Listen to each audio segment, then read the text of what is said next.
कार्यक्रम को प्रदेश के महामहिम राज्यपाल श्रीमती आनंदीबेन पटेल जी ने लखनऊ में इस कार्यक्रम का शुभारंभ किया है और मुझे स्वयं आदि शक्ति मां भगवती पाटेश्वरी के स्थान पर इस कार्यक्रम का शुभारंभ करने का अवसर प्राप्त हो रहा है। मैं इस अवसर पर आप सभी का, प्रदेश की सभी माताओं बहनों का हृदय से अभिनंदन करता हूं, उन्हें शारदीय नवरात्रि की बधाई देता हूं और अपनी शुभकामनाएं भी देता हूं। आज हम लोग बहुत सारी परियोजनाओं का यहां पर शिलान्यास और लोकार्पण भी कर रहे हैं। जनपद बलरामपुर इसका अपना महत्व है और जनपद बलरामपुर को जो पहचान मिलनी चाहिए थी, कभी आदि शक्ति मां भगवती ने अपनी कृपा से इसे कृतार्थ किया। बलरामपुर स्टेट के माध्यम से लोक कल्याण के लिए कार्यक्रम के कालखंड में चले थे। कभी इस जनपद को पूर्व प्रधानमंत्री स्वर्गीय अटल बिहारी वाजपेयी जी ने और भारत रत्न स्वर्गीय नानाजी देशमुख ने इस पूरे जनपद को अपनी कर्मभूमि के रूप में चयन करके यहाँ के उत्थान के लिए, यहाँ के विकास के लिए अपना योगदान दिया था। लेकिन उस सब के बावजूद बलरामपुर जनपद विकास के पायदान पर पीछे रह गया था। नीति आयोग आदरणीय प्रधानमंत्री जी के मार्गदर्शन में कार्य करते हुए देश के अंदर कुल 115 जनपदों का चयन करता है और उनमें जो आकांक्षात्मक जनपद होते हैं उनमें से बलरामपुर भी एक आ जाता है। तो स्वास्थ्य में, शिक्षा में, रोजगार में, कृषि के क्षेत्र में या अन्य वे 6 महत्वपूर्ण सेक्टर हैं जिन क्षेत्रों में देश के सामान्य जनपदों की विकास की दौड़ से जनपद उछड़ गए। इन्हें सामान्य जनपदों की श्रेणी में खड़ा करके विकास और समृद्धि के नए पायदान पर खड़ा करना ये अपने आप में एक चुनौती और उस चुनौती को स्वीकार करते हुए आज ढेर सारी 500 करोड़ से ऊपर की परियोजनाओं का एक साथ लोकार्पण और शिलान्यास बलरामपुर जनपद के लिए हो रहा है। मैं इसके लिए भी बलरामपुर जनपद वासियों को हृदय से बधाई देता हूं, अपनी शुभकामनाएं देता हूं। कल ही हम लोगों ने बलरामपुर में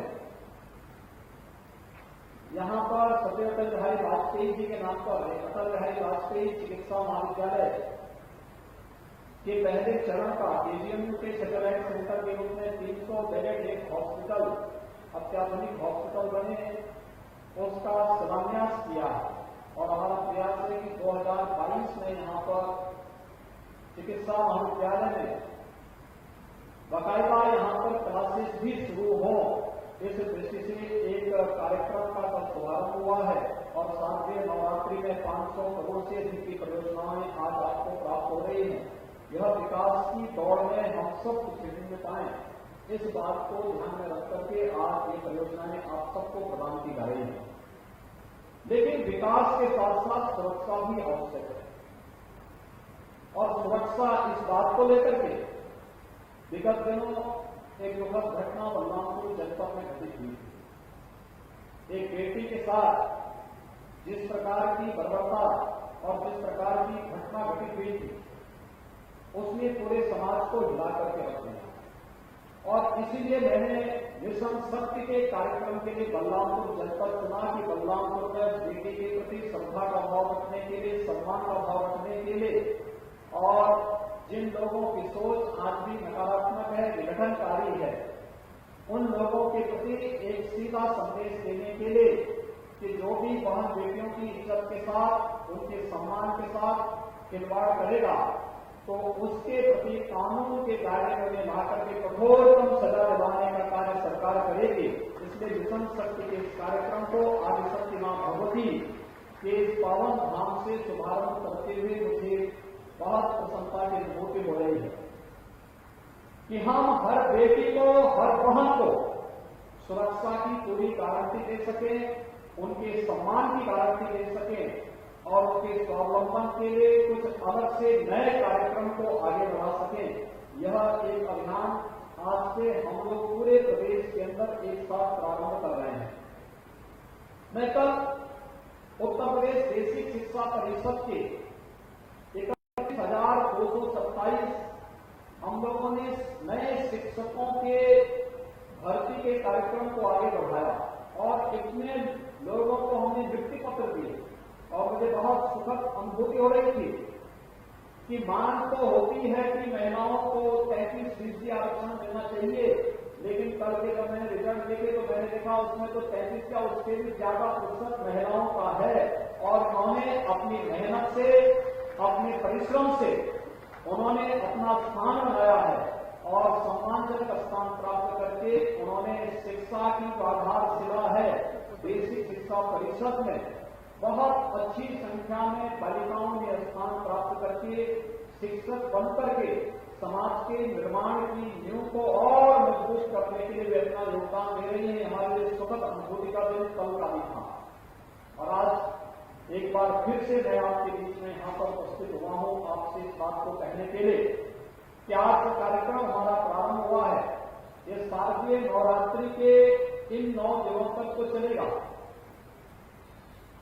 इन 9 दिनों तक मिशन शक्ति का कार्यक्रम अलग अलग विभाग, पुलिस विभाग भी, शिक्षा विभाग भी, महिला और बाल विकास विभाग भी, साथ साथ जितने भी हमारे जो विभाग हैं, चाहे वह ग्रामीण विकास है, पंचायती राज है, नगर विकास है, औद्योगिक विकास है, सूक्ष्म लघु मध्यम उद्यम विभाग है, कृषि विभाग है, उससे जुड़े हुए जितने भी विभाग उत्तर प्रदेश शासन के ये सभी विभाग इस कार्यक्रम को एक साथ अपने अपने क्षेत्र में इस कार्यक्रम को प्रारंभ करेंगे और वहां पर ये तीनों बातें, महिलाओं की सुरक्षा, उनका सम्मान और उनके स्वावलंबन के कार्यक्रम को एक साथ चलाते हुए व्यापक पैमाने पर पहले चरण में जागरूकता का कार्यक्रम कि महिला सुरक्षा, महिला सम्मान और महिला स्वावलंबन के लिए हर विभाग अपने अपने स्तर पर व्यवस्थित तरीके से पहले चरण में जागरूकता का कार्यक्रम, जागरूकता के कार्यक्रम के बाद जहां पे लगता है कि लापरवाही विभागीय स्तर पर हो रही है तो विभागीय स्तर पर जवाबदेही, अगर लगता है कि समाज के कुछ ऐसे लोग जो शांति और सौहार्द के दुश्मन हैं और समाज के कहीं न कहीं सभ्य समाज के मार्ग में बाधक हैं, तो उस चरण में हम उन लोगों के काउंसलिंग की व्यवस्था करेंगे और तीसरे चरण में व्यापक पैमाने पर जब ऑपरेशन शक्ति का एक कार्यक्रम आगे चलेगा, ऐसे लोगों को चिन्हित करके उन्हें दंडित करवाना, कानून के दायरे में ला करके दंडित कराना और उस क्रम में फिर आगे चल करके सभ्य समाज के दुश्मन कौन लोग हैं, ऐसे लोगों की फिर तस्वीरें चौराहे पर लगा करके समाज को ऐसे लोगों का बहिष्कार करने के लिए भी एक व्यापक कार्यक्रम को हम लोग आगे बढ़ाने की दिशा में आज आपके बीच आए हैं। इस दौरान प्रदेश के अंदर 1535 थाने हैं। इन 1535 थानों में तहसीलों में भी लगभग 350 तहसील उत्तर प्रदेश में है। इन 350 तहसीलों में एक महिला हेल्प डेस्क बनाया जाएगा। कोई भी बहन, कोई भी बेटी, कोई भी माता अगर थाने में आएगी तो थाने में उनके लिए एक अलग से कमरा होगा, वहां उनके बैठने की व्यवस्था, महिला पुलिस अधिकारी या महिला पुलिस की कोई कांस्टेबल वहां पर उनको अटेंड करेगी, वहां पर उनके बैठने की व्यवस्था होगी, पानी पीने की व्यवस्था होगी, उन्हें कोई एप्लीकेशन लिखना है तो उसके लिए स्टेशनरी वहां उनके लिए मौजूद होगी और उनकी शिकायत पर त्वरित कार्रवाई करने की व्यवस्था होगी। ये सारी चीजें वहां पर हम लोग इस दौरान करेंगे कि सभी 1535 थानों में 350 तहसीलों में इस प्रकार की एक व्यवस्था हम लोग देने जा रहे हैं, जहां पर महिलाओं को किसी भी प्रकार की कोई समस्या होती है, समाज के दुश्मनों से या किसी भी प्रकार के दुश्मनों से कोई समस्या होती है, तो वहां पर हम लोग उन लोगों की सुरक्षा के लिए व्यवस्था करने जा रहे हैं। इसके साथ ही महिला संबंधी अपराध में त्वरित कार्रवाई होना, त्वरित कार्रवाई करने के साथ इस मामले में एक समय सीमा के अंदर चार्जशीट दाखिल करना, प्रोसिक्यूशन को आगे बढ़ाना और फिर अपराधियों को सजा करवाना।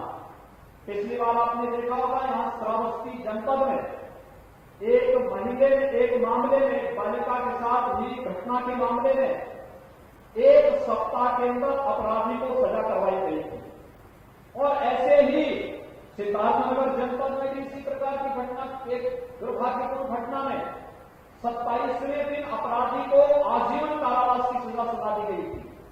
यानी न्यायालय का गठन भी उसी पद पर करने की सहमति वे कार्य निरंतर करें, इसके लिए भी हम लोगों ने पूरी तैयारी कर ली है कि हम लोग जागरूकता का भी कार्यक्रम करेंगे, काउंसलिंग का कार्यक्रम भी करेंगे, और अगर अपराधी अपनी हरकतों से बाज नहीं आएगा तो चौराहे पर उसकी फोटो चिपका करके सामाजिक बहिष्कार और ऐसे लोगों को सजा कराने की कार्रवाई को भी हम लोग पूरी मजबूती से कार्य करेंगे। ये कार्यक्रम बृहद स्तर पर आगे बढ़ाने का एक कार्यक्रम हमारा चलेगा। इसके साथ ही हम लोगों ने ये भी तय किया कि अलग अलग विभाग, अलग अलग संगठन, अलग अलग संस्थाएं सबका सहयोग लेंगे। सरकारी विभाग, सरकार के 24 विभाग हैं, ये सभी 24 विभाग इसके साथ जुड़ रहे हैं। साथ साथ विभिन्न स्वयंसेवी संगठन, यूनिसेफ इसके साथ जुड़ रही है, विभिन्न स्वयंसेवी संगठनों को इसके साथ जोड़ेंगे, महिला समूहों को इसके साथ जोड़ेंगे, इसके साथ ही सामाजिक संगठनों को, व्यापारिक संगठनों को इस पूरे अभियान के साथ जोड़ेंगे। और हर जनपद में एक सूची बनेगी, किसी व्यक्ति ने, किसी महिला ने अच्छा काम किया है उनकी सूची बनेगी, किसी संगठन ने अच्छा काम किया है उनकी सूची बनेगी। फिर इन सभी संगठनों के कार्यों को हम उसका डॉक्यूमेंट तैयार करेंगे और डॉक्यूमेंट को फिर प्रदेश स्तर पर एक स्वस्थ प्रतिस्पर्धा उसमें करा करके इसमें अच्छा कार्य करने वाले संगठनों को जनपद स्तर पर भी, प्रदेश स्तर पर भी सम्मान करने का कार्य प्रदेश सरकार के द्वारा किया जाएगा। इस दृष्टि से इस कार्यक्रम को व्यापक पैमाने पर आगे बढ़ाने का कार्य किया जा रहा है। इसके साथ ही हम लोगों ने एक व्यवस्था और की, और वह कार्य क्या है कि हम लोग यहाँ पे महिलाओं की सुरक्षा और सम्मान के लिए तो कार्य करेंगे ही, उनके स्वावलंबन के लिए भी कार्य करेंगे। स्वावलंबन के लिए कार्य इसी पद पर, जैसे आपने देखा होगा उत्तर प्रदेश में हम लोगों ने पिछले 3 वर्ष के दौरान 1,37,000 पुलिस भर्ती के कार्यक्रम को संपन्न किया। इससे पहले पुलिस में महिलाओं के लिए आरक्षण नहीं था, और हम लोगों ने व्यवस्था की कि ये जो भर्ती प्रदेश के अंदर पुलिस की चल रही है, इसमें कम से कम 20% बालिकाएं भर्ती हो जाएं। तो बालिकाएं भर्ती होंगी, स्वयं अपने पैरों पर खड़ी होंगी और समाज को सुरक्षा की गारंटी भी देगी। और वो सफलतापूर्वक उन्होंने अपनी ट्रेनिंग के कार्यक्रम को भी संपन्न किया, और आज उनमें से बहुत सारी बालिकाएं आज सुरक्षा के क्षेत्र में आकर के उत्तर प्रदेश पुलिस के माध्यम से महिला सुरक्षा के साथ साथ समाज की सुरक्षा में भी अपना योगदान दे रही हैं। और इसी प्रकार से अन्य विभागों में भी एक मिशन मोड के साथ हम इसे देंगे, और मिशन मोड के साथ इसे लेकर के व्यापक पैमाने पर उन्हें रोजगार के साथ, उन्हें नौकरी के साथ, उन्हें स्वावलंबन के साथ जोड़ने के व्यापक कार्यक्रम को भी हम इस अवसर पर आगे बढ़ाने का कार्य कर रहे हैं। ये कार्यक्रम इसी श्रृंखला का एक हिस्सा होगा, मिशन शक्ति का एक हिस्सा होगा। तो मिशन शक्ति के इस अभियान को आगे बढ़ाने के लिए ही आज हम सब इस कार्यक्रम के साथ यहाँ पर आपके बीच में आए हैं। मैं आप इस अवसर पर आप सबका अभिनंदन करना चाहता हूं। मैं कल से देख रहा हूं बलरामपुर जनपद में कोविड-19 से भी जूझते हुए व्यापक पैमाने पर जो कार्यक्रम चलाए गए, वास्तव में पूरी दुनिया इस समय कोविड-19 जैसे एक वैश्विक महामारी से जूझ रही है। यह वैश्विक महामारी पूरी दुनिया के अंदर न केवल जनहानि की है बल्कि अर्थव्यवस्था को भी पूरी तरह प्रभावित की है। जब हम इस पूरी व्यवस्था को देख रहे हैं, उन स्थितियों में हम सब आभारी हैं प्रधानमंत्री मोदी जी के, जिनके नेतृत्व में 135 करोड़ की आबादी के देश ने कोरोना की रोकथाम करने में जनहानि को न्यूनतम स्तर पर ले जाने में व्यापक सफलता प्राप्त की। लोगों को चिंता थी, दुनिया के लोग चिंतित होते थे कि कोरोना अगर भारत में आएगा क्या होगा, लेकिन हम आभारी हैं प्रधानमंत्री मोदी जी के, जिनके कारण समय से लिए गए निर्णय और समय पे निर्णय लेने के साथ ही जो कार्यक्रम उन्होंने चरणबद्ध तरीके से आगे बढ़ाने के कार्य किए थे। आपने देखा होगा कि लॉकडाउन प्रारंभ होते ही सबसे पहला कार्य प्रधानमंत्री मोदी जी ने प्रारंभ किया गरीब कल्याण पैकेज का।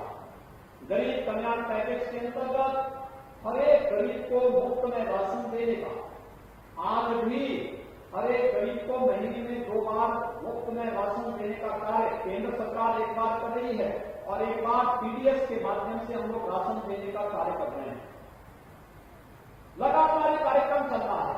कोविड-19 के दौरान सितंबर माह तक निःशुल्क रसोई गैस के सिलेंडर भी उपलब्ध कराए गए। सितंबर माह तक वृद्धजनों को, निराश्रित महिलाओं को और दिव्यांगजनों को एडवांस में पेंशन की सुविधा भी उनके खाते में पहुंचाने का कार्य कर दिया गया और साथ साथ किसान सम्मान निधि प्रदेश के सभी 2 करोड़ से अधिक किसानों के खाते में समयबद्ध ढंग से वह पैसा भेजने का कार्य किया गया। कोविड-19 के संक्रमण को रोकने के लिए मुझे याद है जब कोरोना का पहला पेशेंट उत्तर प्रदेश में आया था तो हमारे पास एक भी आईसीयू नहीं था या एक भी टेस्ट लैब नहीं थी और आज उत्तर प्रदेश 1,75,000 टेस्ट प्रतिदिन कर रहा है। 1,75,000 बेड हमारे पास उत्तर प्रदेश में कोरोना के उपचार के लिए मौजूद हैं। जगह जगह कोरोना वॉरियर्स प्रशासन और स्वास्थ्य विभाग के नेतृत्व में पूरी मजबूती के साथ कार्य कर रहा है। इतनी मजबूती के साथ कार्य करने के बाद अगर कोई भारत की सफलता पर उंगली उठा करके भारत के दुश्मनों के साथ खड़ा होता है, उन लोगों की स्वतः निष्ठा पर प्रश्न खड़ा होना स्वाभाविक है। आज मैं सुबह देख रहा था कांग्रेस के एक नेता, वे स्वनाम धन्य नेता हैं, उनका एक वक्तव्य मैं सुन रहा था। वे भारत के दुश्मन का नाम ले करके कह रहे थे कि कोरोना में उनका काम अच्छा है। यानी जिस देश में जांच भी न हो रही हो, जिस देश में उपचार की कोई व्यवस्था न हो, जिस देश में किसी भी प्रकार की सुविधा वहां के नागरिकों को न मिल रही हो, जहां पे हाहाकार मची हुई हो, उस देश की सराहना करके अपने देश के सफलतम आयोजन को, सफलतम कार्यक्रम को अगर आप इस कोरोना कालखंड में भी न स्वीकार कर सकें तो ये समझ और बुद्धि का फेर है, ये समझ की सोच है। और देश के गरीबों की चिड़ इस बात की है कि गरीबों को मुफ्त में राशन क्यों दे दिया गया। उनकी चिंता इस बात की है कि वास्तव में इतना बड़ा कार्यक्रम हर एक सेक्टर के लिए मोदी जी ने कैसे चला दिया। गरीबों को कैसे राशन मिल गया, गरीबों को पेंशन कैसे मिल गया, गरीबों को कैसे रसोई गैस के सिलेंडर मिल गए, गरीबों को अन्य सुविधाएं कैसे मिल गई। और उसी प्रकार से 20 लाख करोड़ रुपए का आत्मनिर्भर भारत का पैकेज, चाहे वह 1 लाख करोड़ का कृषि इंफ्रास्ट्रक्चर का हो, चाहे सूक्ष्म लघु मध्यम उद्यम के क्षेत्र में जो हमारे देश के हस्तशिल्पी कार्य कर रहे हैं उनके आत्मनिर्भर बनाने का हो, चाहे वह भारत के आत्मनिर्भर का मार्ग प्रशस्त करने वाले इस जो परंपरागत उद्यम है, इसके स्वावलंबन के लिए जो कदम उठाए गए हैं, उससे चिढ़ करके आज विरोधी दल जिस प्रकार का प्रलाप कर रहे हैं, ये वास्तव में बहुत ही निंदनीय कृत्य है। यानी भारत के स्वाभिमान और सम्मान को कम करने वाला है। ये वही लोग हैं जो देश की सीमाओं की रक्षा करने वाले सैनिकों के शौर्य और पराक्रम को कम करके आंकते हैं और दुश्मन का महिमामंडन करने का कार्य करते हैं। इन लोगों की राष्ट्रभक्ति स्वयं का प्रश्न चिन्ह के दायरे में खड़ी होती है। और आज के इस अवसर पर मैं आप सबसे यही अपील करूंगा, भारत के प्रति और भारत के महिमा मंडन को कम करके भारत की महिमा को कम करके आंकने की जो इनकी दुष्प्रवृत्ति प्रारंभ हुई है, ये वास्तव में देश के खिलाफ एक साजिश है जो वैश्विक मंच पर भारत को अपमानित करती है। ये भाषा जो आज देश के दुश्मनों की गोली बोलती है, ये हम सबको सचेत करती है कि इनकी भारत के प्रति क्या सोच है। और भाइयों बहनों, मैं आज के इस अवसर पर आप सबका आह्वान करूंगा कि जो लोग देश के बारे में एक विघटनकारी सोच रखते हैं, वे लोग समाज के बारे में अच्छी सोच कैसे रख सकते हैं? इन लोगों ने कभी अच्छा किया ही नहीं। 50 से 55 वर्षों तक देश के अंदर शासन करने का अवसर ये प्राप्त हुआ था। इन 50 से 55 वर्षों तक अगर उन्होंने देश के अंदर ईमानदारी से कार्य करने का प्रयास किया होता तो हर गरीब को अब तक मकान मिल गया होता, हर गरीब के घर में इनके समय ही शौचालय मिल गया होता, हर गरीब के घर में विद्युत कनेक्शन उनके कालखंड में मिल गया होता, हर गरीब को स्वास्थ्य सुविधा का लाभ मिल गया होता, हर गरीब को योजनाओं का बेहतर लाभ मिला होता। लेकिन देश में आजादी के 70 वर्ष व्यतीत हुए, सर्वाधिक दिनों तक 55 वर्षों तक जिन्होंने देश के अंदर शासन किया, प्रदेश में सबसे अधिक समय तक जिन्होंने शासन किया, उन लोगों को गरीबी तो नारा के रूप में भले ही उन्होंने लगाया लिया हो, लेकिन गरीबों की सही मायने में उत्थान और कल्याण का मार्ग प्रशस्त करना है, कभी भी ईमानदारी पूर्वक उन्होंने नहीं किया। और यही कारण है कि देश के अंदर योजनाओं का लाभ पहली बार इस देश के गरीब को तब प्राप्त हुआ, वह भी 6 दशक के बाद, 67 वर्षों के बाद, जब इस देश के अंदर भारत माता के नाम और आज दुनिया के सबसे यशस्वी नेता के रूप में भारत के यशस्वी प्रधानमंत्री श्री नरेंद्र मोदी जी को जब देश की जनता ने प्रधानमंत्री बनाया, तो प्रधानमंत्री बनने के बाद उन्होंने एक एक करके गरीबों के लिए, किसानों के लिए, नौजवानों के लिए, महिलाओं के लिए और समाज के प्रत्येक तबके के लिए जो योजनाएं बनाई, यही योजना देश के उत्थान के लिए, लोक कल्याण के लिए, भारत के स्वावलंबन और भारत के आत्मनिर्भर का आधार बनी है। और आज इन योजनाओं को हम किस रूप में देख रहे हैं, हमने इन सभी योजनाओं को एक एक करके महसूस किया। आपने देखा होगा कि प्रधानमंत्री आवास योजना बिना भेदभाव के, न जाति का भेद, न मत का भेद, न मजहब का भेद, न क्षेत्र का भेद, न भाषा का भेद, सबका साथ, सबके विकास की भावना के लिए देश के अंदर 3 करोड़ से भी गरीबों को एक एक आवास मिल जाना, 4 करोड़ गरीबों को देश के अंदर निःशुल्क विद्युत का कनेक्शन मिल जाना, 8 करोड़ गरीबों को निःशुल्क रसोई गैस का कनेक्शन मिल जाना, 12 करोड़ गरीबों, गरीब किसानों को प्रधानमंत्री किसान सम्मान निधि का लाभ मिल जाना, 37 करोड़ गरीबों को बैंक में जनधन अकाउंट का खाता खुल जाना, 50 करोड़ गरीबों को देश के अंदर आयुष्मान भारत में निःशुल्क 5 लाख रुपए की सालाना स्वास्थ्य सुविधा का लाभ मिल जाना। ये जितने भी कार्यक्रम हुए हैं, ये सभी कार्य एक व्यवस्थित तरीके से प्रधानमंत्री नरेंद्र मोदी जी के ध्यान का हिस्सा है। और प्रधानमंत्री मोदी जी के कारण ही आज राशन गरीब के साथ, गरीब के घर में पहुंचाने का कार्य हो रहा है। गरीब के खाद्यान्न पर कोई भी डकैती डालने का कार्य नहीं कर सकता है। हर गरीब को राशन मिल रहा है, हर वृद्धजन को पेंशन की सुविधा का लाभ मिल रहा है, हर निराश्रित महिला को पेंशन की सुविधा का लाभ मिल रहा है, हर दिव्यांगजन को पेंशन की सुविधा का लाभ मिल रहा है और साथ साथ हर गरीब के घर में बिजली का लट्टू भी जलता हुआ दिखाई दे रहा है। ये है सरकार की योजना। आगे ये काम कांग्रेस ने, सपा ने, बसपा ने और अन्य दलों को जिन्हें केंद्र और प्रदेश में शासन करने का अवसर मिला, ये लोग ये कार्यक्रम नहीं कर पाए क्योंकि विकास उनकी सोच में नहीं था। विकास उनकी सोच में नहीं था। गरीब, किसान, नौजवान, महिलाएं उनके एजेंडे में कभी नहीं थे। उनके एजेंडे में जाति था, परिवार था, मत और मजहब के आधार पर विभाजन था, दंगा फसाद था, विभाजन था, कभी देश का विभाजन कराया और फिर समाज का विभाजन जातीयता के आधार पर करवा करके वे फिर दंगा करवाना चाहते हैं। आपने देखा होगा बलरामपुर जनपद में घटित दुर्भाग्यपूर्ण घटना में इन लोगों के पास कोई जवाब नहीं था।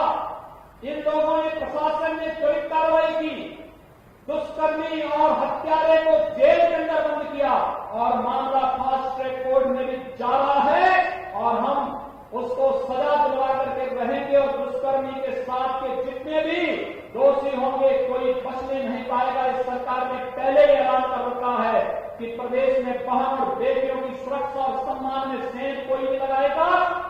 उसकी जगह कहां होनी है ये कानून तय करेगा और कानून के दायरे में लाकर के कड़ी से कड़ी सजा दिलाने का कार्य से लोगों को करेगी सरकार और इसके लिए पूरी तैयारी सरकार ने की है।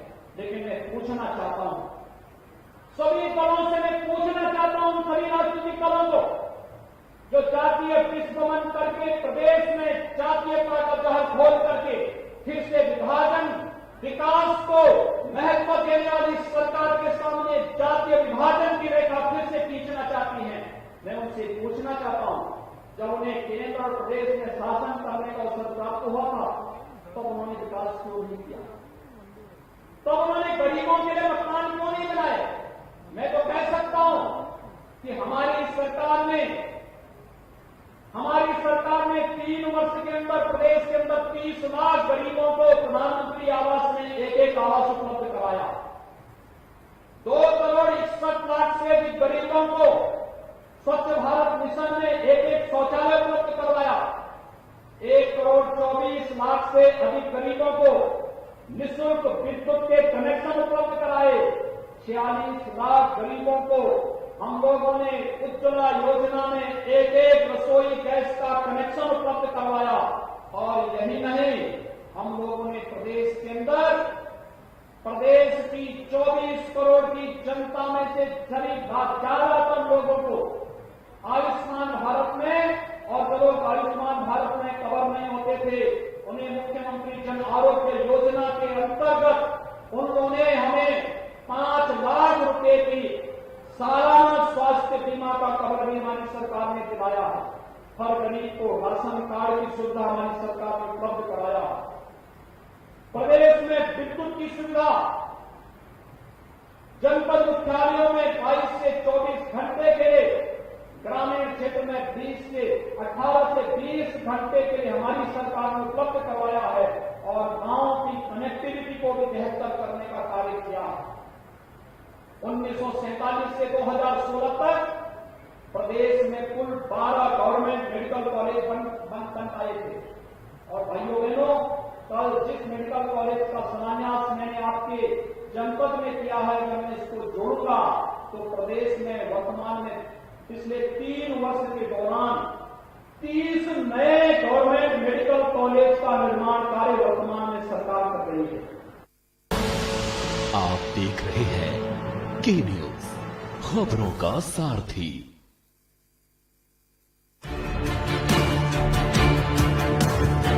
The Navy gives me confidence. The Navy gives me courage. The Navy gives me a career. The Navy gives you more. Indian Navy, an ocean of opportunities. GGS Education Group launches 20% discount on academic fee of courses MBA, BBA, BCA, BFSI and GM, D Pharma, B Pharma. Offers best infrastructure, best transport facility, best academic service and best placement service. Register today to avail 20% discount. Call 9971 496 497 or visit the campus Kanpur Lucknow Highway near Unnao. GGS Education Group. खुदी को आजमाया है तो ये अंदाज आया है, खुदी को आजमाया है तो ये अंदाज आया है।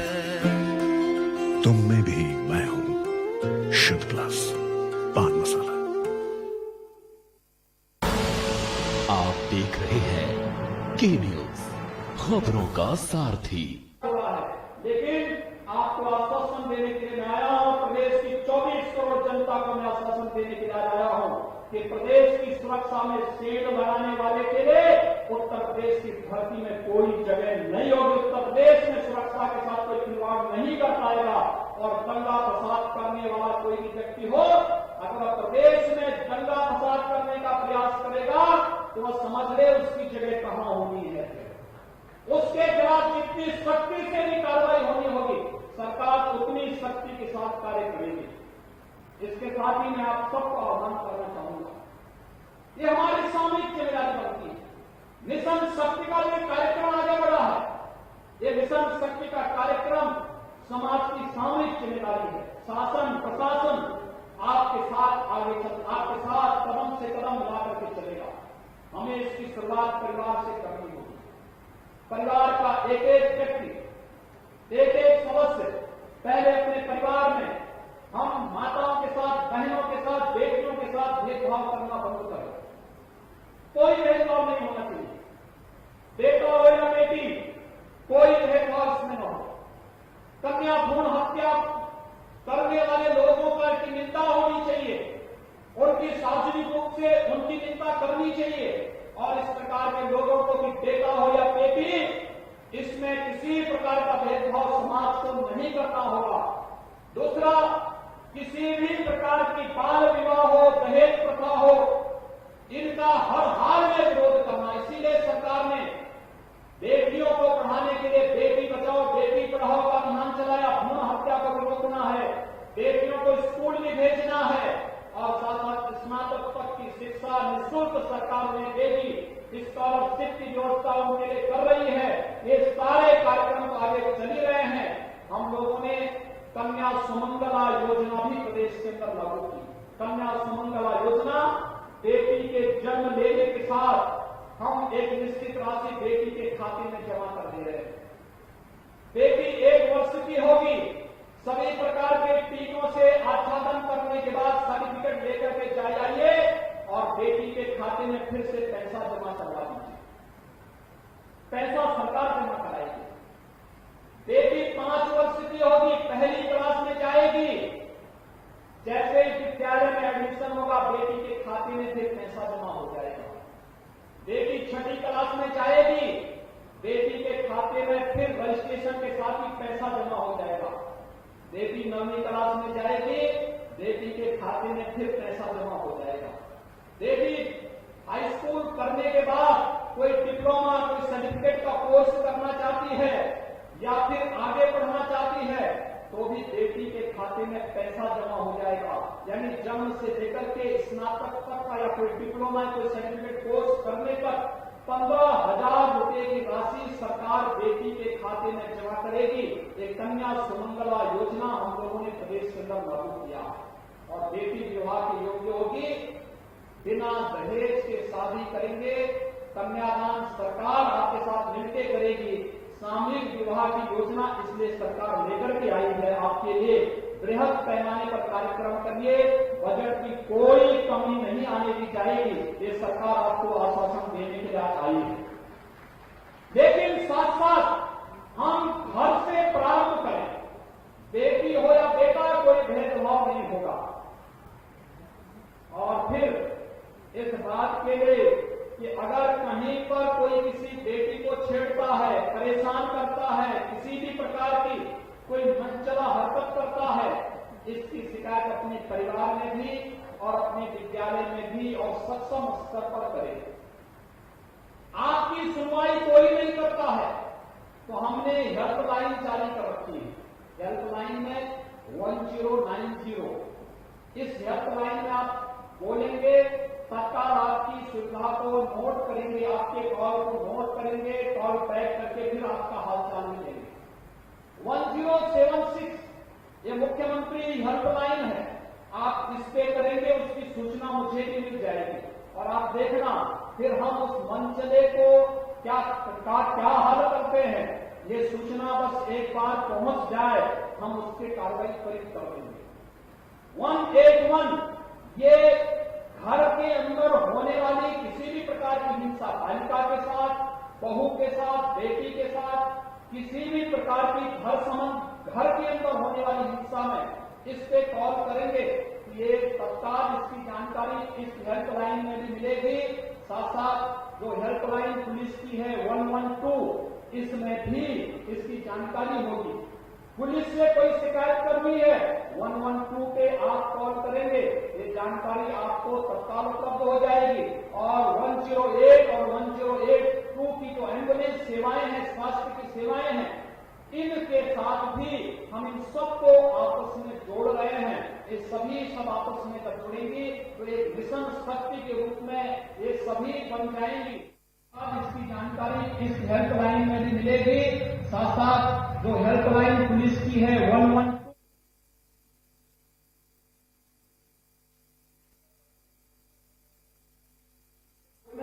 सड़क पर, चौराहे पर मंचलों की हरकतों का जवाब देने का एक बृहद कार्यक्रम भी पूरे प्रदेश के अंदर ये चलेगा। इस पूरे कार्यक्रम में समाज को भी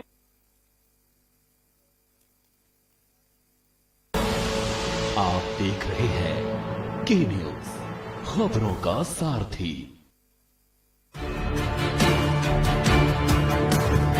The Navy gives me confidence.